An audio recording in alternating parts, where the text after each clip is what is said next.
Try.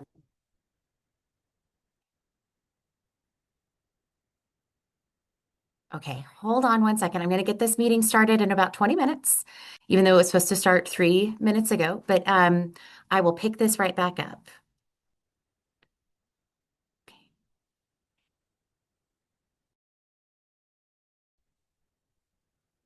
Okay, everyone, sorry about the 20-minute delay. We are going to get started though with our step 10 in our series. Is was previously recorded, but it actually didn't quite make it to the cloud. It paused halfway through, and that happens sometimes, unfortunately. So I'm going to go ahead and start sharing my screen so that y'all can take a look at that. Okay. So today we're actually going to be talking about the core yearnings. But along with the core yearnings, we're also going to be discussing the four functions of behavior and what those look like. So when I talk about the core yearnings as kind of a deeper, more radical approach to the four functions of behavior, that doesn't dismiss the four functions of behavior. In fact, they still very much are prevalent and necessary in order to have ethical treatments. So let's just do a quick little review. Our or we'll get to that, but our learning objectives, we're going to review what we've talked about so far with the 6 core processes. We're also going to review what you'll already very much know regarding the four functions of behavior. We're going to provide some definitions about the 6 core yearnings, and we're going to look at what Dr. Hayes says specifically. And then, as always, we're going to end with our application piece, but the application piece is going to directly impact you or involve you. Okay, so for our review this evening, we have 6 core processes within acceptance and commitment therapy that we call psychological flexibility. We have our values, we have our committed actions, self as context, present moment, diffusion, and acceptance. Now, this again is not something new for y'all. So when we talk about values, we're really talking about that intrinsic long-term motivation that we're establishing and building. This comes through our learning histories. This is a tangible reinforcer that's delivered or socially mediated. This is intrinsic, meaning that it comes from within. When we think about something that we value, it might not necessarily be something that we strive to gain or access, simply though, as it is an idea that we're moving ourselves toward. And we do that through committed actions, which are behaviors that are rooted in value. We also then are able to take perspectives from our current self. What are we feeling? What are we noticing? What are we observing? What are things that we have noticed in the past? What are some things that we're hoping to notice in the future? And then what's going to bring us back, though, whenever we start thinking about the future too much? We start ruminating on the things that we haven't done in the past.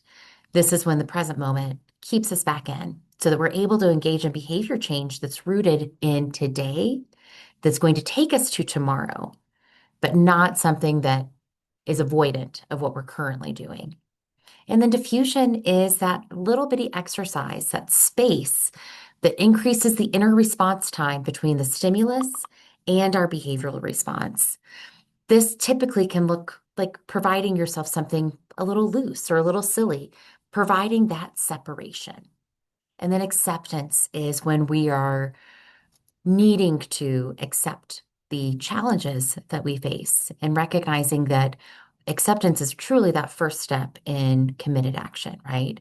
We can accept these things as they come, and we can do something that's rooted in our values. All right. Y'all know the functions of behavior: escape, attention, tangible, and automatic. When we are looking at escape as the function, we obviously do quite a bit of functional analysis to determine this. While we may say, okay, let's put in place an intervention where the learner will demand for a break or demand for help as the replacement behavior to escape. Well, what if when we are looking at the history of their behavior and the punishment that may have gone along with engaging in something, we could find that there's something a little bit deeper to why escape is the function. I talk with supervisees all the time, and many of them are high school student or high school teachers or middle school teachers. And a lot of times, what they will discuss with me is that they have students who have fallen through the cracks. And so they have escape maintained behavior because they simply don't want to try. They don't know the information. They don't have the math fluency or the reading fluency skill that they need. So, of course, they're going to put their head down. Of course, they're going to elope out of the classroom. Of course, they're not going to ask for help. It's embarrassing. They have 15 years, some of them, right? 12 years, 10 years, 7 years of learning history of if you ask for help and you don't understand a concept, you're an idiot, right? So we have to look at like what is actually maintaining these functions of behavior.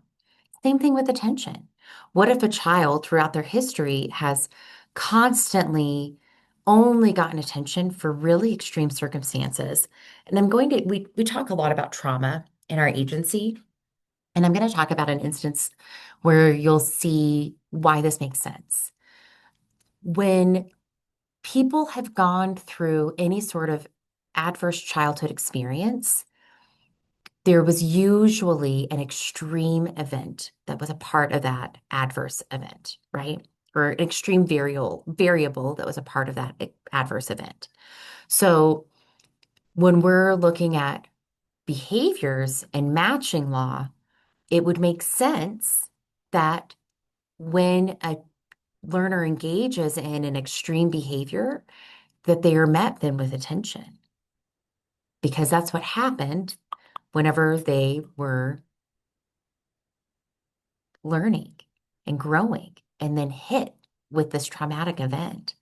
That traumatic event was a major event. And throughout that major event, a lot of attention was provided. It takes that extreme then sometimes for kids to then recognize or to contact the reinforcement of attention, which then over time shapes it to where we're like, oh my gosh, why is it as soon as I turn my back for a second, you do X, Y, and Z? Well, because it's not enough attention based on their learning history. And then we can also see this too with tangibly maintained behaviors. I have often told this story. I have a learner, and we were doing an experimental functional analysis with her, specifically for a behavior where she would roll on the floor. She would go like this down in her chair and then just start rolling around on the floor. And so we were doing a functional analysis to determine the function of this behavior. When we got to the very first tangible condition, the iPad wasn't what we were providing during tangible. But oh, what was it? Yes, it was actually. We were providing the iPad for the behavior. But what was happening is that she wasn't rolling on the floor to gain access to the tangible, to the iPad. She started engaging in public masturbation. So the extreme behavior of public masturbating had been operantly conditioned with access to the iPad. So that's what we saw in the first tangible condition. This again goes to show how operant conditioning works, how it affects our learning histories, and how it also affects the functions of our behavior. And then we've got automatic. You're looking to feel or not feel, right? You're in it. It's automatic. It's not socially mediated at all, right? And I know we were just talking about that with values. You could say that values are automatically maintained. You could argue that for sure. I'm not going to make that argument because it's kind of an extreme, and I don't think that we need to. I'm not going to try to compare the functions of behavior with values, but I am going to tell us that when we're looking at these functions of behavior, this is going to give us an idea of when we're looking at the core yearnings of that more radical lens that we can be taking. Okay. So here are the core yearnings. We're going to define them for you. The first core yearning that we always start with is belonging. And there's a reason for that. And that's because it's evolutionary. This is a behavior, or not a behavior, this is a yearning that we all have. It's innate. We, by nature, are pack creatures, whether we are humans or wolves or bears. Well, we're not really bears. Sorry, they're still a community, but but we still have to have community, right? We still need to belong to a group because if we don't belong to that group, back in the day, we would have been eaten, right? When we look at those amygdala responses, fight, flight, freeze, fawn wasn't one of them back then, but people will say that it is now, and that's totally fine. But when we look at those three basic amygdala responses, fight, flight, or freeze, if we're not in a group, those are going to go off, right? Pretty extreme. You fear for your life. But if you're a part of a group and you belong,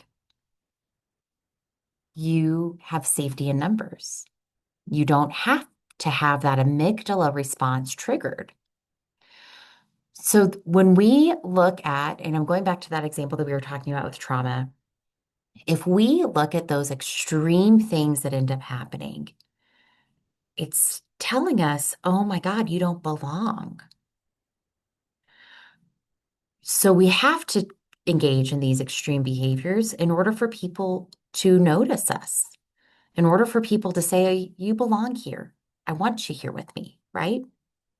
It's understanding. It's understandable that that ends up happening. This is one of the reasons, too, why in our agency, we very rarely use attention extinction. The reason for that is because what we're doing then is telling a learner, you don't belong. And outside of the field of behavior analysis, there have been multiple studies that show that when you are ignored by a caring loved one, that it ignites these amygdala responses. So if we're trying to move past that and into our more conscious brain and movement, then it's really important that we as practitioners don't utilize practices that would prevent growth and learning because they're only triggering amygdala responses. So honestly, when we look at the four functions of behavior, it's not rocket science to say belonging matches with attention.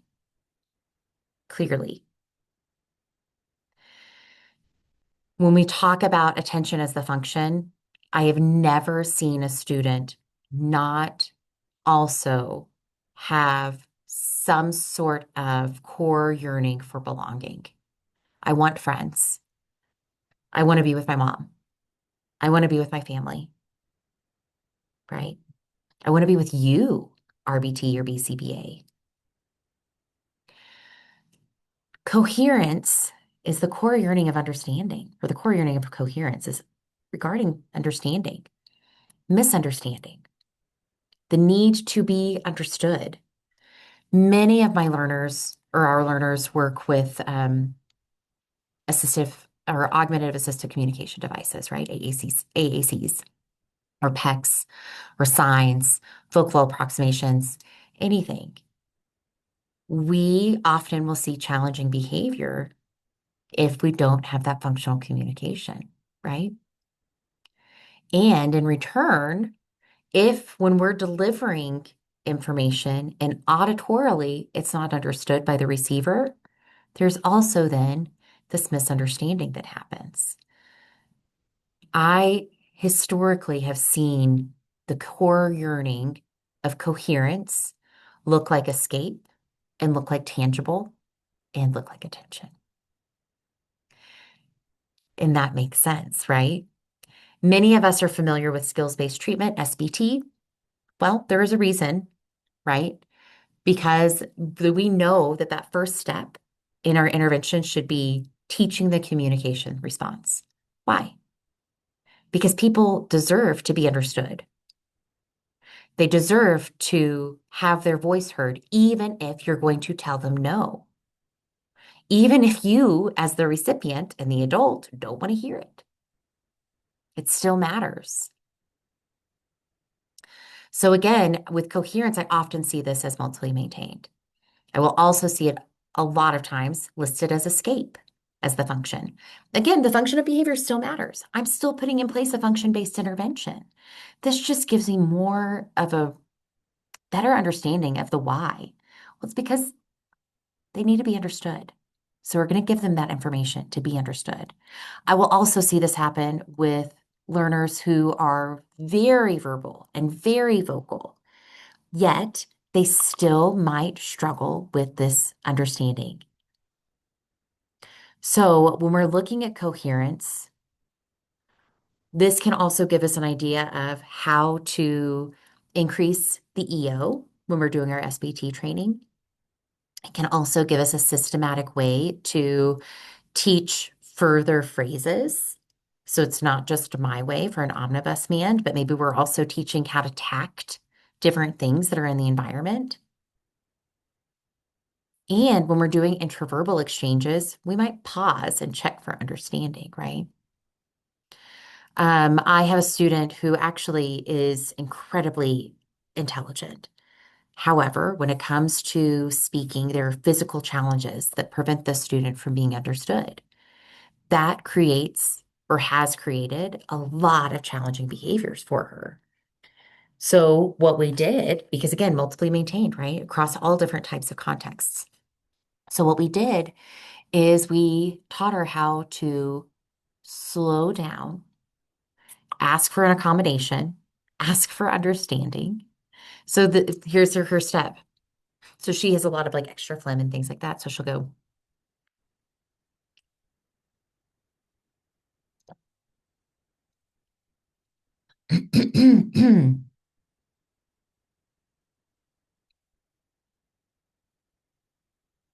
okay, thanks for waiting for me, right?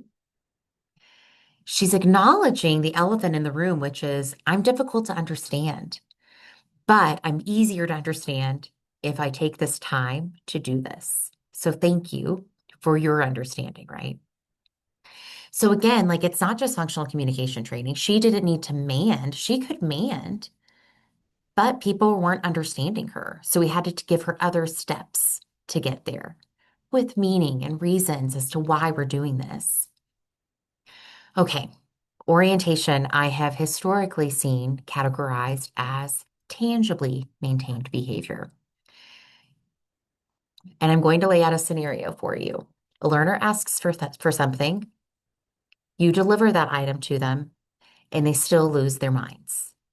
What's going on then? I thought that they had tangibly maintained behavior. I delivered access to the item. It didn't turn off the behavior, right? It didn't stop it. So what am I supposed to do? Well, this is where you've got to understand that there might be something about the order and the direction that things are going. Many of us are routine oriented. Many people who are neurodivergent are even more routine oriented. So let's say, for example, you are about to take a student for their snack, and they typically start their snack with applesauce, then they have crackers, and then they have cookies, like something sweet or fruit. Awesome. Well, this learner gets down for her snack, and instead of manding for applesauce first, mands for crackers. Well, you're a good behavior analyst. You're going to deliver the crackers because that's what she manded for. And oh, holy Moses, does everything fall apart. She starts whining, she starts crying. You're like, you asked for crackers, I'm giving you crackers. Do you want something else? Do you want this or this instead? You're offering other options. She's still tantruming in full on protest, crying, screaming, starting to escalate. And you're like, oh my gosh, her next severe behavior is self-injurious behavior. What am I going to do to turn this off? Recognize that yes, it's tangibly maintained behavior when it's given in the right order, deliver the applesauce and say, oh, you asked for crackers. Usually we do applesauce first. I'm going to give you your applesauce, then your crackers, then your fruit or cookies, right? Another example of this, I also volunteer a couple of days a week at a therapeutic writing center, and I love it. It's fantastic. It's one of my favorite things.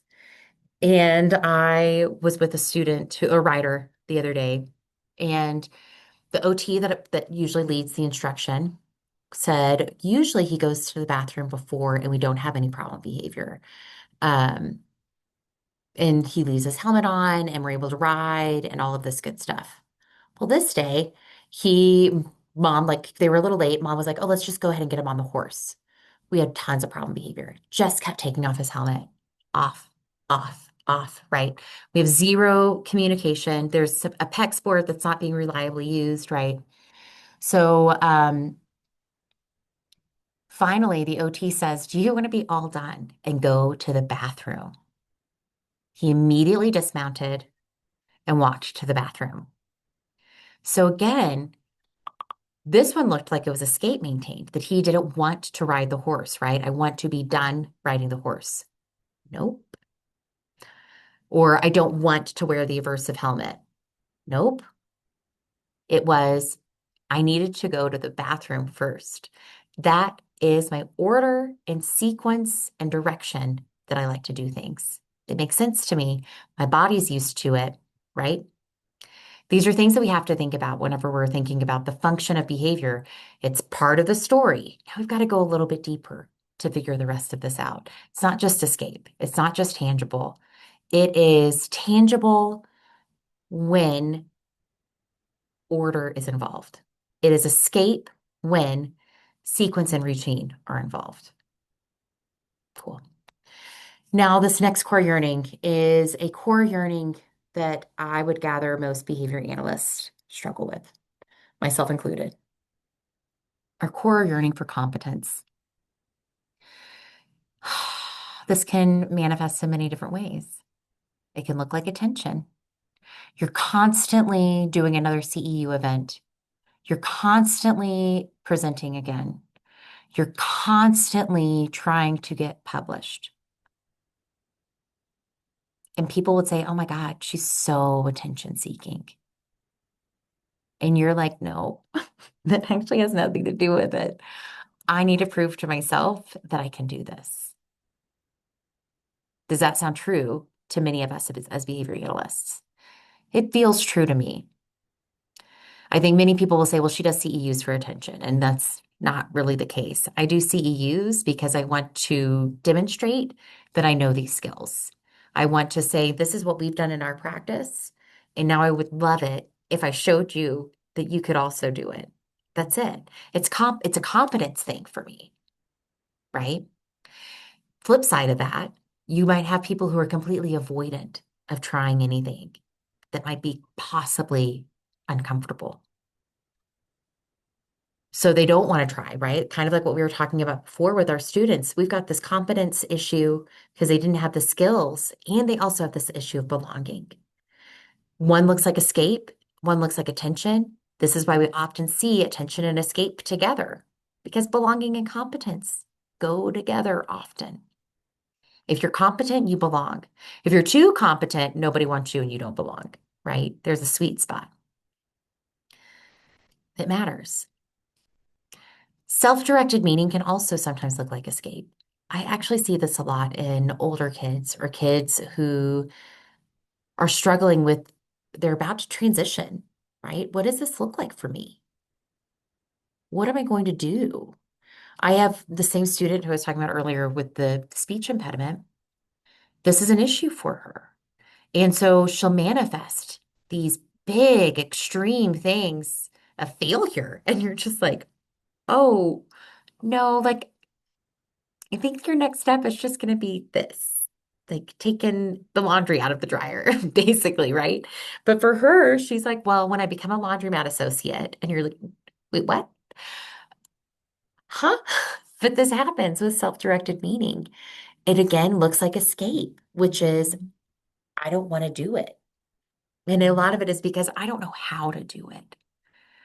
I'm really uncertain and I haven't been given a lot of guidance. And I also don't know what I value. If you find that a learner is struggling to engage and also struggling to find value, you're more than likely also going to see that there is a core deficit with self-directed meaning. And y'all feeling, we can be seeking and we can be avoidant. We can look for something, right, to help us, or we can avoid anything that might make us feel something. We as behavior analysts also struggle with this. We've been told not to think about how we feel. We've been told only to pay attention to what we can observe. So I'm going to ask of you to pay attention to your own feelings and what you observe about yourself. You might see this with learners who are pretty apathetic.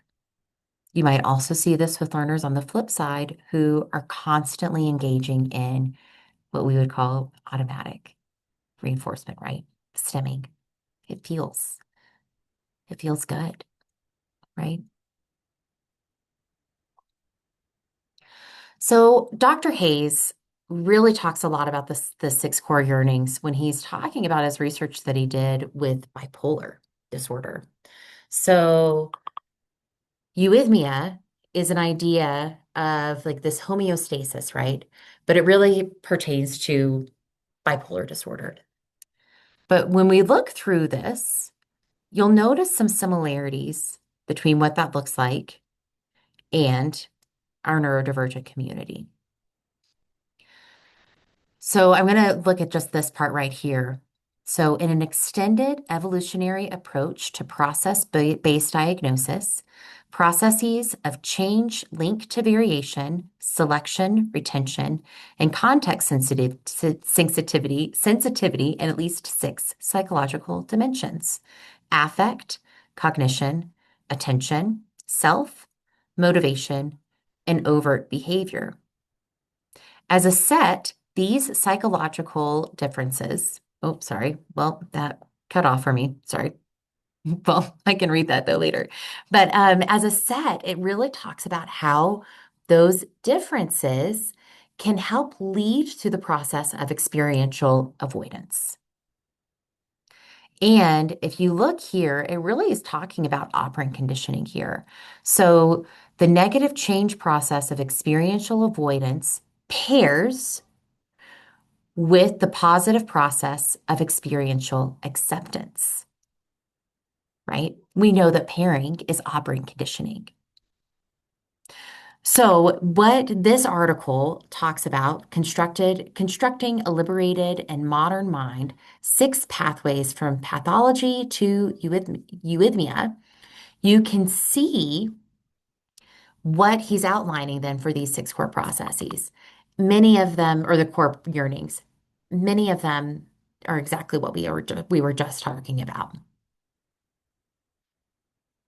Okay. So we've already made some of these parallels, so I'm going to go through them rather briefly. We have escape, which could look like competence, self-directed meaning, or coherence. We have tangible. I have orientation here. Sorry, y'all. Clearly, I did not mean to double cite myself here, but tangible coherence. But then this can also look like feeling, where you're constantly looking for technology, right? A lot of our kids want access to their phone, to their tablets, to their computers, mostly because they're getting some sort of feeling out of this. So when we look at the function of tangible, I want you all to mark out orientation in your mind. And instead, I want you to put in feeling, because that's really what I meant to say there, because coherence and orientation are together. Sorry about that, y'all. So we've got feeling and we've got coherence. We've got that need to be understood. We also, oh no, I'm completely lying, y'all. Ignore everything I just said. Orientation still matters, coherence still matters, but please also add feeling. Because again, when we're talking about the core yearning of orientation, It's like that example of like giving things in the sequential area that they or way that they needed to be given. In the coherence, we were talking about that as that multiply maintained function, right? Where there's that lack of understanding. Yes, they meant it for something, but that wasn't actually what they intended to say, right? And then automatic is typically feeling more than likely. Yeah. And again, that's because there is that radical inner behavior that's happening. Okay, so we're wrapping up here. We've only got a few minutes left. I say a few minutes left. We'll get you your to make sure that we've got our full CEU's worth. Um, but we're going to look at the applications now. So how do you do this? How are you going to how would you typically start an intervention? Well, analyze, plan, implement, check, right? Or assess, sorry. Assess, y'all. It's almost Thanksgiving. Assess, plan, intervene, analyze. We're going to switch that up a little bit. We still start with assessment because you have to. So we're going to start with our own personal assessment. How familiar are y'all with with completing a FAST or a QABF? How comfortable are you having somebody else complete a FAST or a QABF about your behavior? And you can pick the behavior that you're looking for, right? Your own target behavior, as long as you're aware of what your target behavior is, right? So identify the target behavior. You might not have any problem behaviors, right? Nothing that you actually want to target. Well, I'll tell you all my target behavior. It is stress responses. For me, a stress response is typically after an adverse stimulus or multiple adverse stimuli. And then I usually yell. But what happens before I yell are somatic symptoms. I feel shaking, right, in my chest and in my arms. It feels like I can feel my blood moving through my veins. And my breath becomes more erratic and less stable. I might get blotches on me, like red blotches. Fair-skinned people, this is one of our biggest issues. So I'm going to assess that when it comes to my stress responses of like, these are my somatic symptoms that also happen at the same time. So I have these feelings, I observe and I notice that this is what happens in my body before I engage in a stress response. Why is that important to know? We're talking about the functions of behavior because typically those somatic symptoms that are happening in our bodies are signals that something isn't right, that we would much rather avoid than engage. A lot of times, my stress responses happen when I don't want to deliver critical feedback, when I have to ask a caregiver to do something that is hard or going to be hard, or I have to say, hey, we're still waiting on this assessment. And if we don't get this assessment in the next week, we're going to have to suspend services. Or, hey, we need to talk about your hours because right now you're only billing this much per hour per week, but your salary's covering for this. It's much easier for me to avoid those conversations, right? But what ends up happening is usually much worse. The caregiver doesn't change their behavior. Then the learner doesn't make any progress. Then the caregiver blames me because their child didn't make any progress. Meanwhile, I needed to have given the caregiver pretty critical feedback several months ago that, hey, without X, Y, and Z, A, B, and C aren't going to happen. But we often avoid that. Or RBTs. I'd rather not provide this person supervision because I don't want to have to deliver them critical feedback. that they're doing something wrong. I would much rather just not see them. Or it's not fun for me to do supervision with them. They ask me too many questions. That's your job, but that's fine. We have a tendency to engage in avoidant behaviors like that, right? That then manifest in these other ways. So I could engage in avoidance of not doing this when I start to feel these stress responses go off. And instead, what I do is engage in a stress response of yelling. But that's also not appropriate, right? So we've got avoidant. I could just avoid the conversation altogether, never deliver that feedback, or I could yell. Somewhere in the middle is what was where committed actions lie, right? So we have to assess what's the function of my behavior. Escape is what I would say. So escape so that I don't have to deliver this critical feedback. I would much rather it be removed. Somebody else can deliver the feedback so that I don't have to, right? Well, I'm going to look at what my personal learning history is now with that. And it can make a lot of sense. So my personal learning history is that when I am engaging in avoidant behaviors, my stress responses actually increase. And then I start feeling this feeling more frequently because I'm not delivering the feedback that I need to give on a more consistent basis. So I might see then, okay, I've got the function of my behavior as escape. And then I might have to say, why?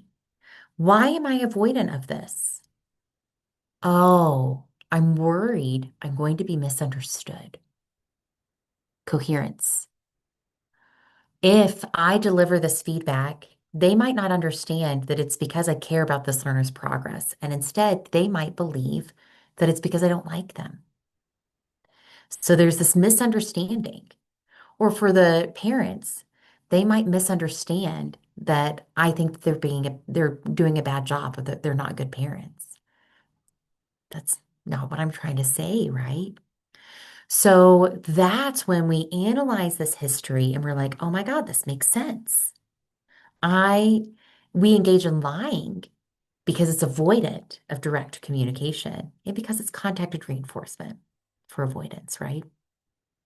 Telling the truth and being honest, we sometimes think can be misunderstood and hurt people's feelings.